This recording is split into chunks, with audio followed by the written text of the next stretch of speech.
Bermuda triangle ప్రపంచంలోనే పేరుగాంచిన రహస్య ప్రదేశంగా చలామణి అవుతుంది. బెర్ముడా ట్రయాంగిల్ వాయువ్య అట్లాంటిక్ మహాసముద్రంలోనే ఒక ప్రాంతం కాబట్టి ప్రకృతి సహజంగానే అక్కడ వాయుగుండాలు చోటు చేసుకునే ఆస్కారం ఎక్కువ. ఒక పక్క ఆఫ్రికా ఖండం, మరో పక్క అమెరికా ఖండం మధ్యలో బెర్ముడా ట్రయాంగిల్ ఉండడం గాలి చెలగాటానికి అనువైన ప్రదేశం. మధ్య సముద్ర మట్టంలో సుడిగుండాలు పులిమే చోట త్రిభుజాంశంగా బెర్ముడా ట్రయాంగిల్ అని పేరు కూడా పురమాయించారు. ఎక్కడైనా గాలి త్రిభుజంగా వ్యవహరిస్తుందంటే అక్కడ శక్తి సామర్థ్యాలు బహుమూల ప్రాయంగా పరిగెడుతుందని అర్థం. అక్కడ శక్తి ప్రకోపం సూటిగా ఉంటుంది. అటువంటి ప్రదేశంలో ఇతర వస్తువు గాని, వ్యవస్థ గాని, మనిషి గాని దూరే చోటే ఎలా లభిస్తుంది? మరీ ముఖ్యంగా అటువంటి ప్రదేశంలో గ్రావిటేషనల్ ఫోర్స్ కూడా చాలా ఎక్కువగా ఉంటుంది. ఎవరైనా వెళ్లాలని చూస్తే అక్కడ కూడుకున్న శక్తుల్లో ఏదో ఒక శక్తికి బలి అవ్వక తప్పదు అనేది భౌగోళిక శాస్త్ర పటంగా చెప్పుకునే వాస్తవం. అదే వాస్తవం గత శతాబ్ద కాలంగా రుజువు చేస్తూ ఎన్నో ఎయిర్ క్రాఫ్ట్లు, షిప్పులు ఆ ప్రదేశం దగ్గరికి చేరి కనబడకుండా పోయిన సంఘటనలు.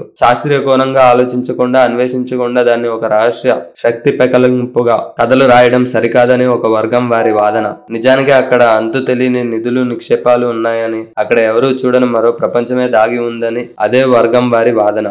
అమెరికా ప్రభుత్వం కేవలం జనాలకు కాకమ్మ కథలు చెప్పే పనిలో ఉందని, ఆ దేశానికి బెర్ముడా ట్రయాంగిల్ మీద ఒక చూపైతే ఎప్పటికీ ఉంటుందని, ఏనాటికైనా వారి నిజస్వరూపం బయట వెళ్ళగక్కుతారని తరచుగా వినపడే ఆరోపణలు. బెర్ముడా ట్రయాంగిల్ ఆధారం చేసుకుని ఇప్పటికే పదుల సంఖ్యలో పుస్తకాలు ప్రచురణ పొందాయి. బెర్ముడా ట్రయాంగిల్ పరిసరాల్లో ఇప్పటికే 100 పై చిలుకు విషాదాంతాలు చోటు చేసుకున్నాయి.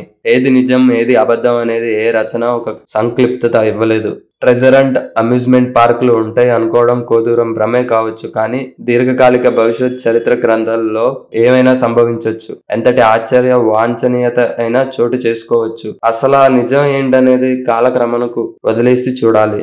సబ్స్క్రైబ్ చేయండి. Please do subscribe to. Please like, share and subscribe to top Telugu TV. Top Telugu TV. Top Telugu TV.